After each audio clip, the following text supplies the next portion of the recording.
There was a Okay, disconnect for some reason. I've started the recording and okay. now I'll share my screen. We can discuss about patterns. So, as I told you, there was a problem statement such as splitting large XML files into smaller ones.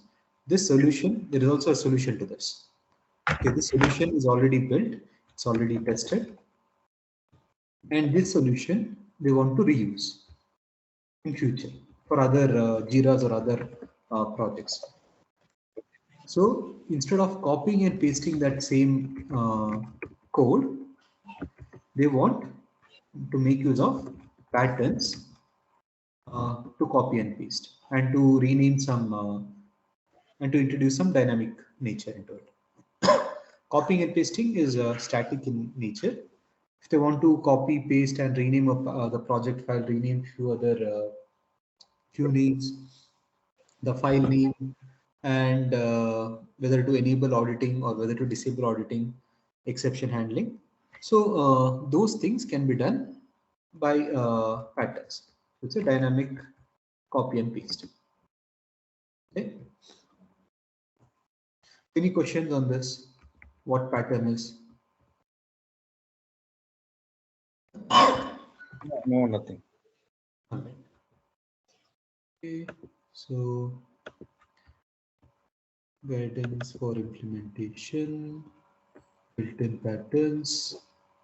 Next, using patterns. For using patterns, you already know what the process is. So there will be the patterns explorer or a patterns view, pattern specification tab, in which you'll have to click on the pattern that you're interested in and click on create new instance. Next, when you click on create new instance, you'll have to provide some values such as queue names, file name, some checkboxes and all. And when you click on the OK button, it will generate a pattern. Okay, let's go through them step by step. So in Pattern Explorer, there are some patterns given to you by IBM. You can also create your custom patterns. Next.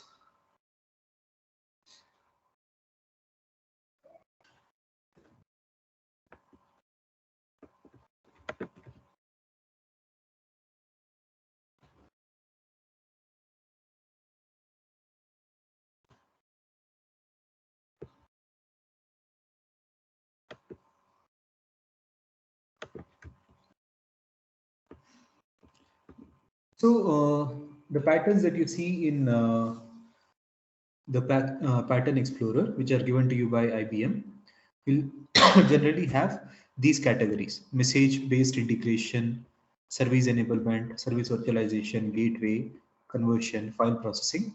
That's one way of grouping the patterns. So if it is file-related information, they all will be grouped under file category. If it is a web service or any sort of event-driven integration, it will be categorized under this name. If it is to do with queue interactions, it will be grouped under here. So let's look at a built-in pattern. So here are some of the existing patterns for queues, for mobile, for service enablement, service virtualization. Next, file patterns. So for a file pattern, it's a similar thing. So a one-way file processing. So you have a big file and you will be splitting that big file into smaller messages and you will be pushing that onto a queue.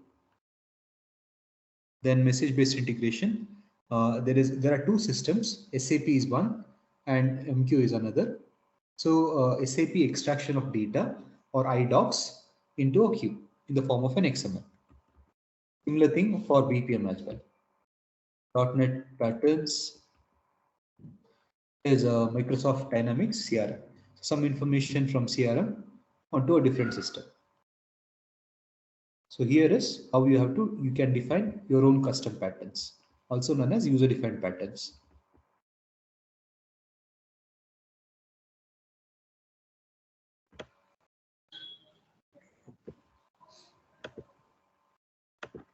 If you want to create a pattern, okay, let's open this in a new tab. So this is a process. You will need an example project that is built and tested. Then you can select some properties on that project, such as queue name, file name, and any other properties. Then the pattern authoring project, that you'll have to create another new project of pattern authoring type. What are the different types of project? We have REST project, applications, then integration services, and independent resources. Along with that, another type is known as pattern authoring project. So you have to create a pattern authoring project, then select the sample, select the properties, then click and create the user interface. Then once you click on the build button, a plugin file gets generated, assuming that you do not have any code. Okay, you can write code in Java, you can write code in PHP for pattern authoring project.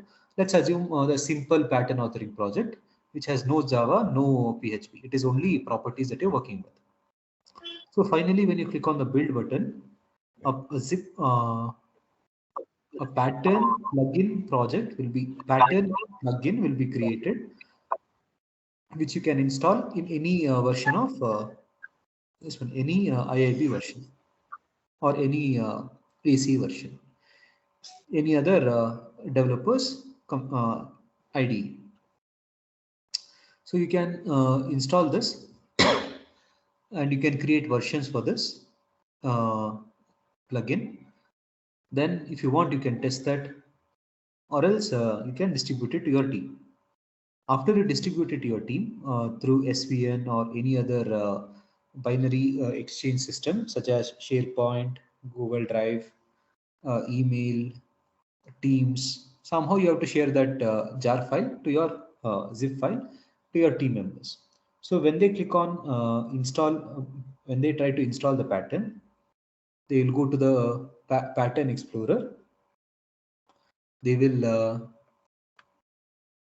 install the pattern, that is by uh, providing the path for that zip file or jar file, and then do an installation.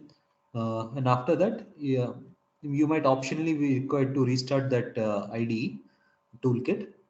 Sometimes you don't even have to restart that. So after you install it, you can go to Pattern Explorer, click on the pattern, the user-defined pattern. Next, enter the parameters, that is file name, queue name, etc. And then click on the generate button. Once you click on the generate button, a pattern project will be created. An instance of the pattern will be created in your toolkit, and it will have all the properties and queue names and file names that you have defined. And finally, you can test that interface, test that new application, and then release it into the higher environment. So this is the pattern authoring process for creating a user-defined pattern. Let's go look at this in more detail. File, new, then integration bus, application development, you'll have to expand that. Select pattern authoring project, click next, and then click finish to create a new pattern authoring project. After that, you'll have to go to the source files, click on the example project, select the files that you want to include as part of that example project. If there are any project references, you can also mention them. For example, if you're creating integration service and is dependent upon error handling, you can select the library for error handling. After that,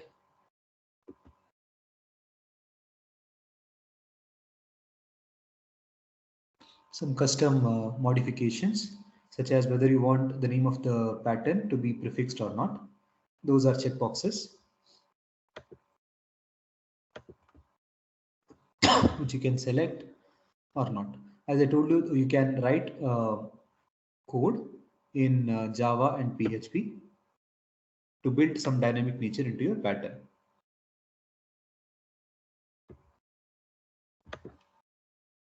You can also use the HTML editor to define some documentation. For example, you can say that the queue name that you are providing, whether it is for source queue, target queue, or what is it used for, some things like that. And it can be a web page. You will have a HTML editor. You can use CSS as well. But I've never tried using a JavaScript along with the pattern. After that, yeah, you'll have to define the target properties. You can use whatever the default user interfaces that is given to you by pattern authoring project by clicking on uh, the different groups, then add parameter button.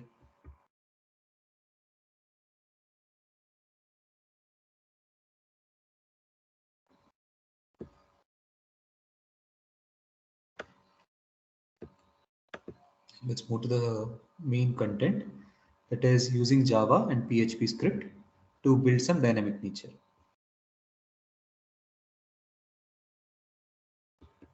Okay. So in general case, they use a PHP to modify ESQL, and they will use Java for all other cases. So if you are writing some ESQL code, you can use PHP. And if you want to write any other code or flow, you can use Java.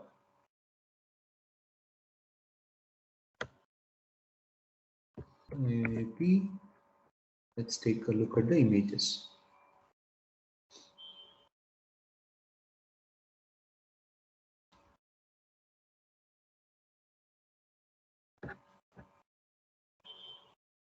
So this GitHub platform should have some commonly used patterns. Earlier, it used to have a different explorer and repository for patterns. Let's take a look at that.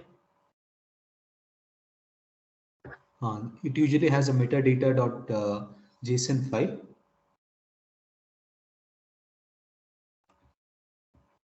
Yeah, here is a file to HTTP pattern. So that is the zip file, and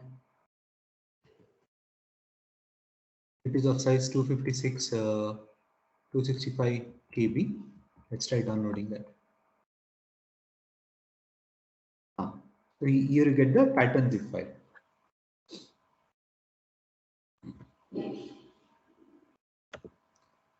So open this pattern zip file in WinRAR. Okay, so the different in any plugin project, you'll have these two folders, features and plugins, then some artifact and content. In one of these will be the code that you have written in Java. So I think that is the .code file. The version number is 100 for the .code. And here is the second one with HTML views and other things. And last one is the main example project. So here I can look at the pattern sample. So here you see that dot project file, dot message flow file, dot subflow, and others. Okay, so let's go look at the content. So here is that dot message flow.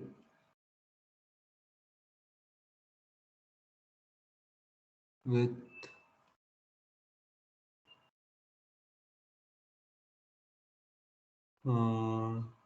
with some content.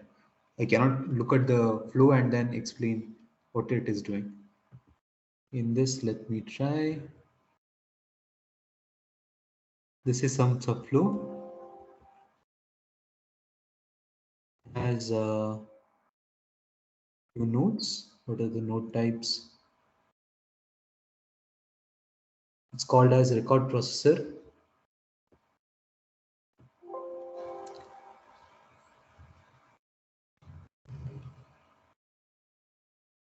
There's a pass-through node here.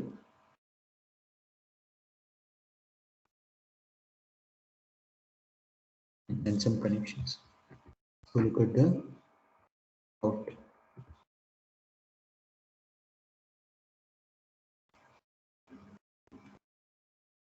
Huh. Can't make much sense out of it. So you got the idea, right? So here is some sample data.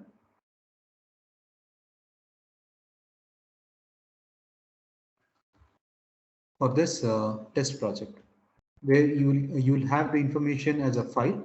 You want to convert that into HTTP. Yes. So you are showing this pattern. This have been defined by you, Already given or to us by IBM. I'm okay, showing okay, you some. See, you can see this COM, IBM, eTools, MFT, right, right, pattern, right, right? right, So this is already available right. from IBM. I downloaded that file from the internet and I'm showing it to you.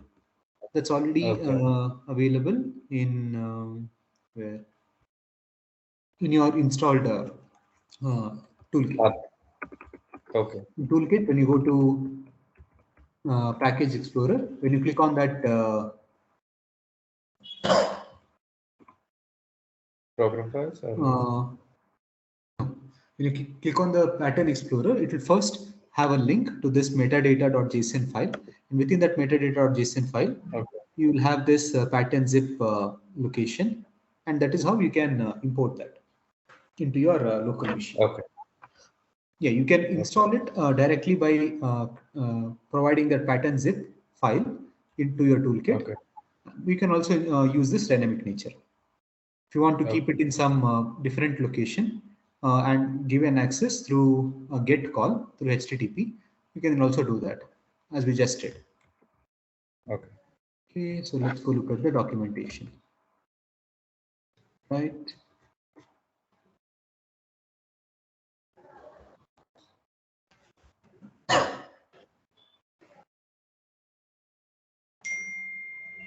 Yeah, record distribution. So here is the documentation for that pattern. So Okay. it is telling you that it is taking a file from some location and then routing it based upon the data. Uh, these things you will see within your pattern as well. The documentation for that project or pattern. Yeah. Any questions?